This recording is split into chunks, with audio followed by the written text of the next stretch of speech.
Mom accidentally adds me into a group chat called Happy Family. In the group chat, I saw Mom, Dad, and a stranger who's nicknamed Sweetheart. They are in the middle of organizing a birthday party for him. However, the thing is, tomorrow will be my birthday, which they have forgotten for the 10th time in a row. Mom says, the venue must be dreamy. I want him to feel like an actual prince. Dad transfers a huge sum of money to Sweetheart. Money is no problem, just don't let Christopher find out about this, it'll screw things up for us. I quietly take screenshots of everything, planning to find a chance to expose my parents' true colors and end everything with them once and for all. At that moment, my younger sister, who's always been great at her studies, sends me a screenshot via our private chat. It's a screenshot of the chat history between her and Mom. Mom, have you made preparations for Christopher's surprise party yet? You promised me that this is the last time you'd lie to him. Chapter. I stared at the screenshots my sister, Susie Blake, had sent me, and my heart sank. A surprise, the last time they would ever lie to me. That explains so much. Every year on my birthday, my parents would brush me off with all sorts of excuses. Chris, something urgent came up at work. Mom once said, Chris, I've got a meeting with a friend about business, order some takeout for yourself. Dad once said, this year, they didn't even bother with excuses. They had simply replaced me with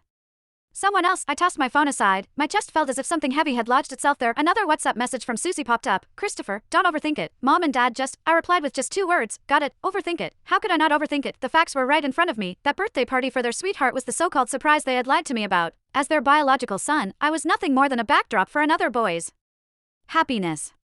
I heard Mom's hushed voice from the living room as she spoke on the phone. Right, we'll go with blue balloons, the biggest and brightest ones. Ben loves blue the most, so it has to be perfect for him. Ben, listening closely to their conversation, I pieced together the boy's full name, Benjamin Smith. I picked up my phone and searched for the name on Instagram. Soon, a boy with a polished profile picture appeared. His highlighted stories were filled with glamorous photos of him traveling around the world. His most recent Instagram story was a photo of him with my parents, taken in my living room. In the photo, Mom and Dad's smiles were warm and loving. Mom's arm rested affectionately on Benjamin's shoulder, while Dad stood beside him with eyes full of indulgence. It was an expression I had never once seen on their faces. The caption read, "Thank you, Mr. Blake and Mrs. Blake. I'm really looking forward to tomorrow's party." Mom left a comment underneath, "Silly child, there's no need to be so formal with us." Meanwhile, Dad gave the post a like. What a perfect family. I saved the photo along with the group chat screenshots and stored them in my encrypted album. These would be the surprises I planned to give them tomorrow. At dinner, Mom made soup and served me a bowl with exaggerated attentiveness. Chris, try it. I made this especially for you, she said. I looked at the greasy chicken soup. My throat tightened as a wave of nausea surged up. Is this supposed to liven up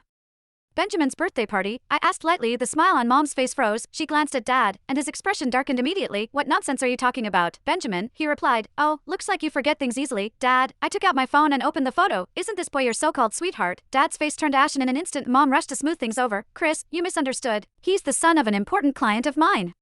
We're just helping to organize his birthday party. A client's son, I sneered. Is he important enough to have a whole group chat, to be tagged as sweetheart, and to even receive a large money transfer? Is he important enough to make you ignore your own son's birthday entirely? In an instant, the living room fell silent except for the sound of breathing. Susie rushed out of her room and grabbed my arm. Christopher, let's not get carried away.